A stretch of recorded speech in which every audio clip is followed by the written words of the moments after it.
Master minds commerce చదవాలనుకునే 10th inter విద్యార్థుల తొలి ఎంపిక. అండ్ ఈ విషయంకి వస్తే సనాతన ధర్మం విషయంకి వస్తే మీరు ఒక ఇంటర్వ్యూలో మాట్లాడారు సార్. నాకు ఆ పదం ఎంత గొప్పగా నచ్చిందంటే హిందూ మతం అనేదే లేదు, అది సనాతన ధర్మం అని చెప్పారు. కరెక్ట్. చాలా మందికి ఈ రెండింటి మధ్య తేడా తెలియదు. హిందువులు లేదని మతం లేదు అసలు. కృతయుగం, త్రేతాయుగం, ద్వాపరయుగం. ఆ రోజుల్లో అసలు హిందూ మతం అనేది లేదు. ఇప్పుడు మహాభారతం అయిపోయి 5,000 సంవత్సరాలు అయింది. అప్పుడే శ్రీకృష్ణుడు చెప్పాడు, రాబోయే కాలంలో ఈ భరతఖండంలో మ్లేచ్చులు వచ్చురు అని చెప్పాడు.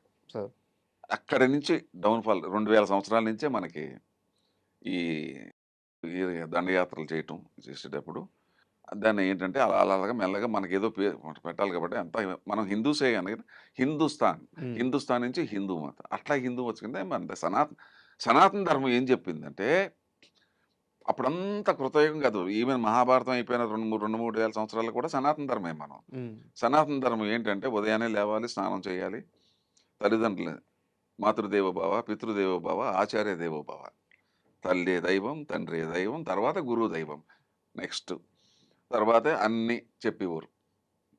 తర్వాత సర్వే జన సుఖినో భవంతు, మొత్తం ప్రపంచం బాగుండాలి, అందరూ దాంట్లో మనం బాగుండాలి. ఇదే సనాతన ధర్మం.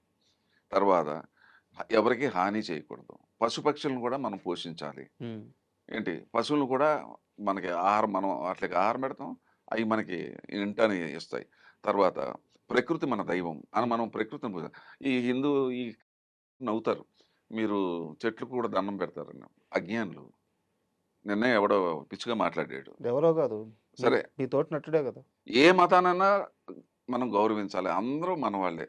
ఏ మతం అన్నా ఏ దేవుడు అన్నా గౌరవించాలనేదే ఇదే మన డ్రాబ్యాక్ అయింది. దీనివల్లే ఈ భారతదేశం 800 సంవత్సరాలు బానిస బతికైపోయింది. అసలు ఎవరికి తెలియని రహస్యం చెప్పనా, జీసస్ క్రైస్ట్ కాశ్మీర్లో 11 సంవత్సరాలు ఉన్నాడు. అవునా? నా దగ్గర హిస్టరీ ఉంది కదా. ఇప్పుడు మీరు కాశ్మీర్కి వెళ్తే అక్కడ ఒక చిన్న ఇది ఉంది, నేను యూట్యూబ్లో కూడా చూపించారు. అక్కడికి వచ్చి ఆయన పాదాలు అక్కడ ముద్రిక ఉంటుంది. అక్కడ ఇక్కడికి వచ్చి బౌద్ధిజం నేర్చుకుని మీరు ఇక్కడ చూడండి, ఇజ్రాయెల్ ఎప్పుడు మేకను పెట్టుకుని ఉంటాడు. ఆయన ఎప్పుడు మంచి బోధించాడండి. ఆయన అందరూ శాంతి చెప్పాడు. క్రైస్ట్ ఎప్పుడు చెడు చెప్పలేదే. వీళ్ళు వచ్చేసి అసలు నిన్న కాకపోడు మన మనవడు వచ్చేసి అసలు నువ్వెవడో, నేను లేకపోతే నువ్వు లేవంటే ఎలా ఉంటుంది మనకి. అయితే మీరు ఇంత ఆవేదనగా మాట్లాడుతున్నారు. అయితే ఈ మధ్యకాలంలో జరిగే 2 ఇన్సిడెంట్ల గురించి మనం మాట్లాడుకోవాలి. మీ ఇండస్ట్రీ నటుడు, నేను పేరు చెప్తున్నాను, ప్రకాష్ రాజ్ గారు, వారు మాట్లాడుతూ రామలక్ష్మణుల గురించి వాళ్ళు నార్త్ నుంచి సౌత్ వచ్చిన వలస కూలీలు అని చెప్పి చాలా దుర్మార్గంగా మాట్లాడారు. దుర్మార్గం అంటే అజ్ఞానం ఒకటి, తర్వాత కండకావరం ఒకటి. అంటే అజ్ఞానంతో కూడుకున్న కండకావరం అది నేను చూశాను. అది నేను కావాలని చూశాను. నేను చాలా అప్సెట్ అయ్యాను. ఇప్పుడు ఒక చిన్న ఉదాహరణ చెప్తాను మీకు. A great scientist, atom bomb కనిపెట్టిన గ్రేట్ సైంటిస్టు, లేకపోతే ఒక మహానుభావుడు, అంటే గ్రేట్ పీపుల్ మనం ఎగ్జాంపుల్ తీసుకుంటే, వాడు చాలా గొప్ప సైంటిస్టు, గొప్ప డాక్టరు, గొప్ప ఇంజనీర్ అనుకుందాం. వాడికి మాట్లాడటం తెలియదు అనుకోండి, వాడు వేస్ట్ ఫెలో కింద లెక్క. అంటే వాడికి ఉన్న జ్ఞానం అంతా కూడా నశించిపోయినట్లు లెక్క. అసలు మనిషితోటి నువ్వు ఎలా మాట్లాడాలో తెలియని వ్యక్తి నువ్వు ఎంత గొప్ప సైంటిస్ట్ అయితే మనకేంటి. ఇది అంతే. అసలు నువ్వు చరిత్ర తెలియకుండా క్రిస్టియానిటీ ఎప్పుడు పుట్టిందో తెలియకుండా ఉత్తర దేశం నుంచి సౌత్కి రావటం ఏంటి, పైగానేమో పండు కోసుకుంటే అక్కడ రావణాసుడు అడ్డుపట్టడం ఏంటి. ఇతిహాసాలు పురాణాలు మన పెద్దలు చెప్పింది అది అసలు రామాయణం మనకే పూర్తిగా తెలియదు. కాకపోతే మనం రాముడిని పూజిస్తాం. ఇంకోటి ఏంటంటే మనోభావాలు దెబ్బ కొట్టడం. ఈ దేశంలో బతుకుతూ ఇక్కడ నీళ్లు తాగుతూ ఇక్కడ సంపాదిస్తూ ఇక్కడ దేవుడిని తిట్టడం ఏంటి, మహాపాపం కదా. అని ఏమనాలా, మూర్ఖత్వం అనాలా, అజ్ఞానులు అనాలా, రాక్షసులు అనాలా, ఏమనాలి వాళ్ళని. ఈ సనాతన ధర్మం ఎప్పుడు పుట్టింది? కొన్ని లక్షల సంవత్సరాల క్రితం పుట్టింది. ఈ సనాతన ధర్మాన్ని విమర్శించి రాముడు లేడు, కృష్ణుడు లేడు, నార్త్ నుంచి వచ్చాడు, సౌత్ నుంచి వచ్చాడు, ఏంటి అసలు ఏమన్నా అసలు ఉందా? నమ్మకపోవడం అనేది నాస్తికులు వాళ్ళ సపరేట్. నమ్మకపోవటం ఓకే, కానీ విమర్శించడం ఏంటి? ఇన్ని కోట్ల మంది మనోభావాల్ని మనం ఇప్పుడు ఓకే, నీకు ఇప్పుడు రాజకీయ పార్టీలు ఉన్నాయి, నాకు ఆ పార్టీ అంటే ఇష్టం, అని చెప్పి ఇంకో పార్టీని తిట్టే రైట్ నాకు లేదు. కరెక్ట్. ఈ పార్టీని మెచ్చుకునే రైట్ నాకు ఉంది. కరెక్ట్. అసలు ఇంత ఎంత రెవల్యూషన్ వచ్చేసింది. నార్త్ ఇండియా అంతా కూడా హిందూ సంఘాలు నాకు ఫోన్‌లు వచ్చినాయి చెప్పకూడదు ఇంక. ఓపెన్ మీరు అడిగారు కాబట్టి ఇంక ఇంటర్వ్యూ కాబట్టి నేను తప్పించుకోలేను. నాకు 20 మంది ఫోన్ చేశారు. హ్మ్. "అన్న నువ్వు కత్తి పట్టుకుంటే నువ్వు వదిలిపెట్టను నాకు తెలుసు. నువ్వు ఒకసారి ఇదే వ్యక్తికి నువ్వు ఒకసారి శిక్ష వేసావు నాకు మా అందరికీ తెలుసు." మీరేనా అది? నేనేసి బ్యాన్ వెనకాల ఉంది మీరేనా? ఆహా! వదిలిపెట్టనండి వాడిని. హ్మ్. తప్పుడు మాటలు మాట్లాడకుండా. కాకపోతే ఇయన్నీ చెప్పుకోకూడదు. అతన్ని అడిగితే చెప్తాడు కదా!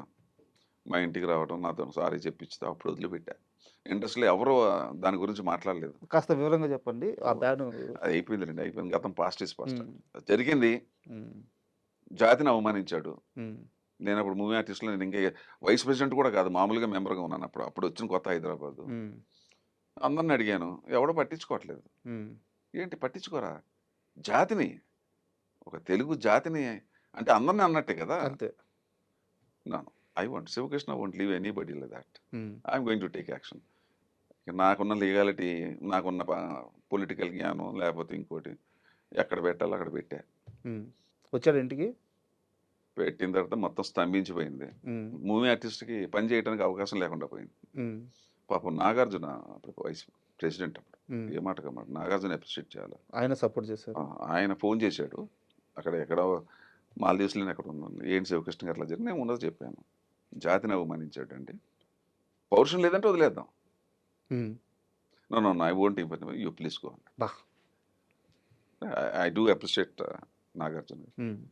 నాగేశ్వరరావు దగ్గరికెళ్ళింది ఇది. హ్మ్. సమస్య లేదు. అంతా లీగల్‌గా ఉంది. హ్మ్. ఏం చేస్తారు? వారం రోజులు అంతే. తర్వాత ఎవరెవరితోటో పట్టుకొని రికమెండేషన్ చేసుకొని వస్తే అప్పుడు చెప్పుకొచ్చా. అందరి ముందు సారీ చెప్తే వదులుతాను. హ్మ్. ఏదో నటించాడు అలా అలా అన్నాడు. Nothing doing. I won't leave. This is Sivakrishna. Censor బోర్డ్‌నే హ్మ్. పిచ్చెక్కిచ్చా. సూపర్. సెంట్రల్ గవర్నమెంట్‌ని. ఈ ఇండివిడ్యువల్ ఎంత అంటే లెక్కల్లో ఉన్నది పీనట్.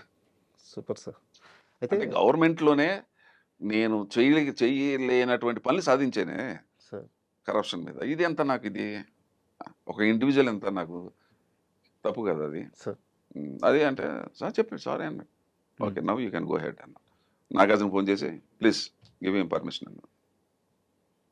సార్ సూప్ నువ్వు ఏదైనా చేసుకోవయ్యా.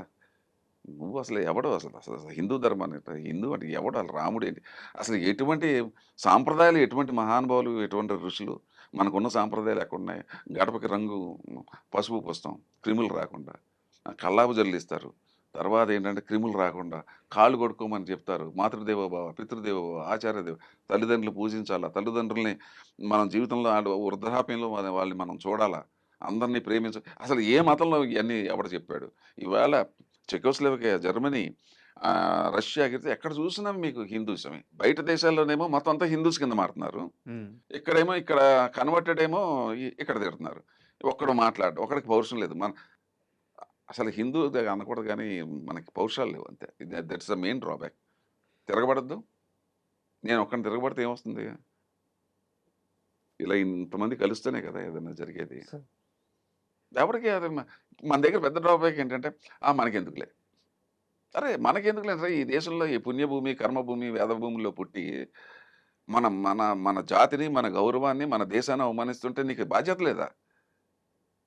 అంటే సార్. ఎంతసేపు డబ్బులు సంపాదించేసుకొని బతుకుతావా? రేపొద్దున ఇంటికొచ్చి నరికేస్తారాళ్ళు. అప్పుడేం చేస్తావు? ఏం చేస్తావు అప్పుడు? అప్పుడు నీకెవడు హెల్ప్ చేయడు. ఎందుకంటే మనకు పెద్ద డ్రాబ్యాక్ ఏంటంటే హిందువులు ఇప్పుడు సో కాల్డ్ హిందూస్‌లో పక్కింట్లో ఏదైనా జరుగుతుంటే ఎవడు రాడు కదా! హ్మ్. మనకెందుకులే ఎళ్ళిపోతాం రోడ్డు మీద. ఎంత దౌర్భాగ్యం అండి. ఉండాలి గదా! ఇంగిత జ్ఞానం ఉండాలి. ఏదైనా ఒక పక్కింట్లో ఏదైనా జరిగితే మనం వెళ్ళాలిగా. ఆళ్ళ కష్టం ఏంటో తెలుసుకోవాలా. అందరు సొసైటీలో బతుకుతున్నాం. అది ఏమి లేదు. ఎంతసేపు నేను, నా సంసారం, నా పిల్లలు, నా డబ్బు. మన మన మనకు రాలేదు గదా! మనకు రావడం కాదు ఎప్పుడో దేశం మీద పడతారు. అయిపోయింది కదా! 800 సంవత్సరాలు నరకం అనిపించాంగా వీళ్ళతోటి. కొన్ని వేల గుళ్ళు పోయినాయి గదా! ఈ భారతదేశం ఇంకోటి తెలుసా మీకు? బ్రిటిషర్స్ మనకు చేసిన మన దగ్గర దొంగతనం చేసిన బంగారం గాని, ఇంకోటి గాని మొత్తం పట్టుకెళ్ళిపోయింది మనం లెక్కేసొస్తే $45 ట్రిలియన్. అబ్బా! 45,00,000 కోట్లు మన దగ్గర మోసం చేసి పట్టుకుపోయి, మన దగ్గర పరిపాలించి పట్టుకుపోయింది. ఏం ఎవడికి చరిత్ర తెలీదు. అసలు దేశానికి సరిహద్దులు ఎన్ని ఉన్నాయి తెలుసా మీకు? ఇది అఖండ భారతం. 15 దేశాలు మనది. అఖండ భారతం అంటే 15 దేశాలతో కూడుకున్నది అఖండ భారత్. ఎవరికి తెలుసు? కంబోడియా దగ్గర నుంచి తీసుకోండి. మలేషియా, సింగపూర్, అటు ఫిలిప్పైన్స్, ఇటు ఇండోనేషియా, ఇలాగొచ్చేట్టుగా ఆఫ్ఘనిస్తాన్, ఇలాగొస్తే Egypt, a part of Russia, ఇక్కడ టిబెట్, గిబెట్, పాకిస్తాన్ ఇవన్నీ వెళ్ళిపోయింది. శ్రీలంక 15 దేశాలు. Border. This is called Akhand Bharat. ఎవరికి తెలుసు? భారతదేశం అంతసేపు. ఆ కాశ్మీరే సరిగ్గా తెలియదు వీళ్ళకి. అసలు ఈ దేశానికి ఎన్ని వేల కిలోమీటర్ల బార్డర్లు ఉన్నాయి? ఒక రాజకీయ నాయకుడికి తెలుసా? చెప్పమానండి ఎవడన్నా. నేను చెప్పినట్టుగా స్పాట్గా చెప్పమానండి చూస్తా. 4250 కిలోమీటర్లు బంగ్లాదేశ్ తోటి, 3300 పాకిస్తాన్ తోటి ఉంది, 3600 ఏమో అతను పాకిస్తాన్ చైనా తోటి, మొత్తం కలిపితే 11,450 ఎన్నో ఉన్నాయి. ఒక 10 ఇటు 11,000 కిలోమీటర్లు.